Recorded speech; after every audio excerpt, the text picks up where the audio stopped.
I was in my comfort zone. I was doing just enough to get by. I was working on a job. They paid me just enough to keep me from quitting, and I worked just hard enough to keep from getting fired. How many know people like that? Blink your eyes and you understand what I'm talking about. I was parked. I knew I could do more. But when my mama died, it took something out of me. When I went through a divorce, it took something out of me. When my best friend died, it took something out of me. I parked.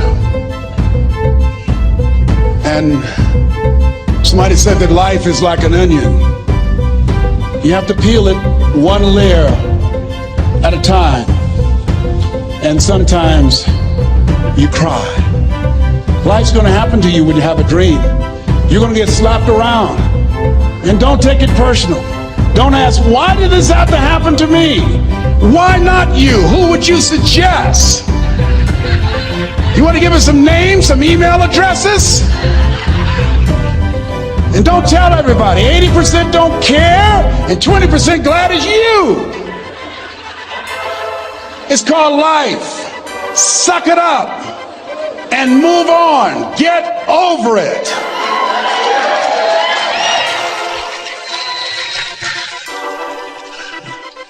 It happens to everybody. Here's the other thing is you look at your goals and look at your dreams. When you're going through some stuff, repeat out to me, please. When things go wrong, don't go with them. Yes, write that down. When things go wrong, don't go with them. When you're working on a business deal, you're counting on some money. Someone said you will get the loan and it falls through.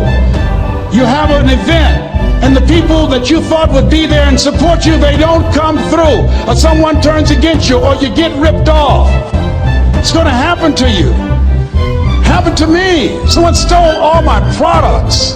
My database, over 180,000 names and addresses. It's not personal. It's going to happen to everybody. It does. 8 out of 10 millionaires have been financially bankrupt. Walt Disney had 7. He filed bankruptcy 7 times and had 2 nervous breakdowns. It's called life. But I got a saying, when life knocks you down, try and land on your back, because if you can look up, you can get up. You've got the power in you to do that. You've got something special. You've got comeback power. Here's the other thing. Let us say together, it's possible. It's necessary. It's me. Yes, write that down. It's me. Take ownership for your life. Nobody can live your dream for you but you. Nobody's going to take care of your business like you. Stop coming up with excuses. Don't give yourself permission to continue to live a small life. You can't fit a big dream into a small life. Give yourself permission to go for it, to test yourself, to challenge yourself, to live full. I like the saying, always strive to get on top in life, because it's the bottom that's overcrowded. The reason you're here is because there's something in you that says, I can do more.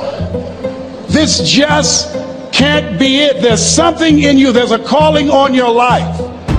There's something in your heart that caused you to get dressed and spend the money to go to seminar after seminar and listen to message after message and speaker after speaker. Because there's something in you that tells you this is not it for you. You have not peaked here. There's more in you that you're expressing. Eye has not seen, ear has not heard, nor has entered the heart of mankind what's in store for you if you challenge yourself, if you persist and persevere, if you take ownership for your life. George Bernard Shaw said the people that make it in this life, they look around for the circumstances that they want, and if they can't find them, they create them. Create what you want. You have the power in you to do more than you can ever begin to imagine, to control your destiny, to make a difference in our children, to make a difference on the planet, to make an impact. Let us say together, it's me. And let us say together, it's hard. Say it like you know it. Say it's hard. Ladies and gentlemen, it's hard. There are people who have seen their retirements taken away from them. by the corporations that they worked for. They were within 2 or 3 years of retiring, and they had it taken from them.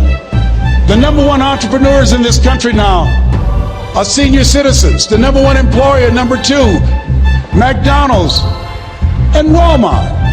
And there's nothing wrong with those jobs. I guarantee you those people did not have a plan to end up living their lives at the end of life with those types of jobs.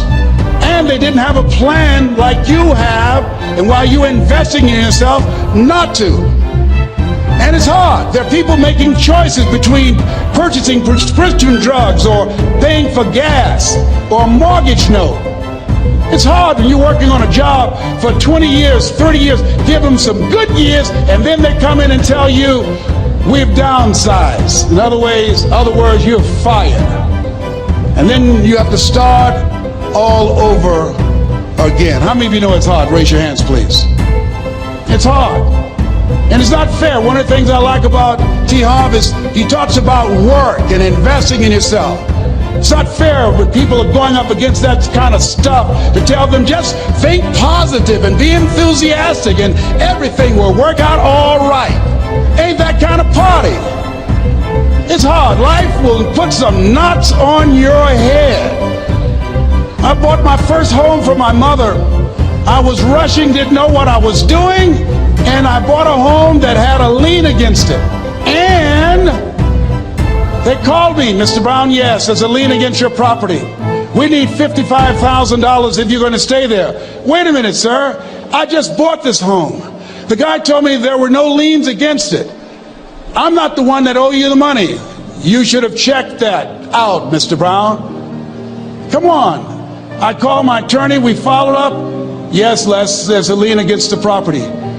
But he told me there were no liens. He lied, obviously. Oh, my God.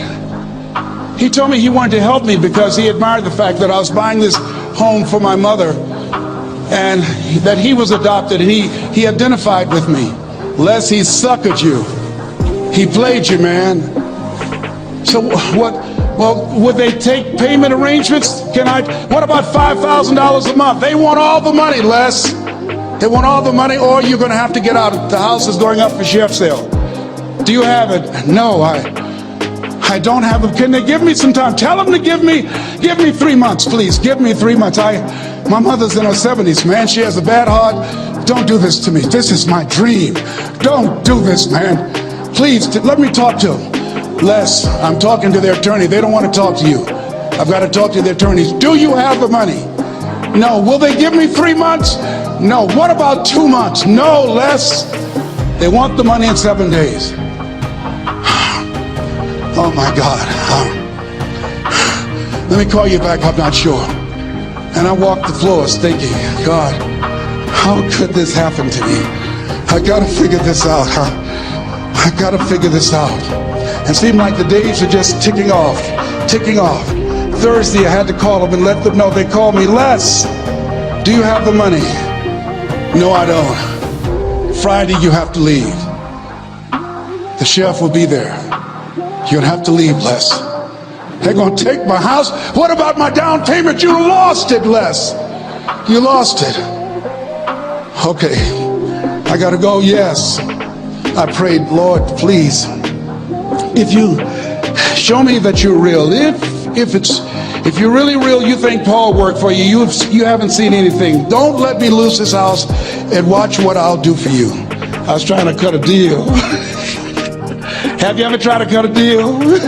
It's amazing how spiritual you get when you get in trouble. You know what I mean? When I was diagnosed with prostate cancer, I was going to bed with the Bible and the Holy Quran and the Science of Mind and Joel Goldsmith, everything I could find. I was praying to Jesus, Yahweh, Melchizedek, everybody. I was calling on everybody. It's amazing. And there I was, walking the floor, 3 o'clock in the morning, and I had to go and wake my mother up. I got on my knees and I said, Mama, I need you to wake up. She said, what's wrong, Leslie? I can hear you walking back and forth. I'm not asleep, son. I said, there's something I need to tell you. She said, your eyes are red. Why are your eyes red? Because I feel so stupid now. Why? We got to move tomorrow. Why, Leslie? There's a lien against the property and they want $55,000 and I don't have it. And we're going to be set out tomorrow. We have to go back to Liberty City. So she said, it's okay. I don't like this house anyhow. I said, why? She said, because of my arthritic knees. It hurts my knees when I go up the steps. I said, and why didn't you tell me? Because you were so happy. I just said it because you were happy. I'll live in a shack with you, boy. I love you. It's not the house. I love you. I love all my children. I said, thank you, Mama. Thank you. And the next day when we were in the truck going back to Liberty City and we pulled down 68th Terrace, the neighbors came out and said, wow, Mamie, y'all coming back? Are you back? Yes. What happened to the home your boy bought for you? Those boys you adopted. Leslie didn't do a title search. He made a mistake. And boy, I was so humiliated. How many ever made a mistake that you were just humiliated? Raise your hands. I was devastated. I was taking the furniture off the truck and my mother came and I was crying and she said, boy, I said, yes, ma'am. She said, hold your head up. I said, Mama, I can't. She said, hold your head up. I said, why? Look what I've done. She said, it's okay. It's okay. You are going to make a lot of mistakes in life, young man. You're going to fail your way to success. You have nothing to be ashamed of. Keep your head up and take that furniture back in the house. I said, yes, ma'am. And I learned something from that. If you ever go through something, hold your head up. If you ever make a mistake, hold your head up. If you ever do something that everything goes wrong, life catch you on the blind side, hold your head up. It's not over. Goethe said,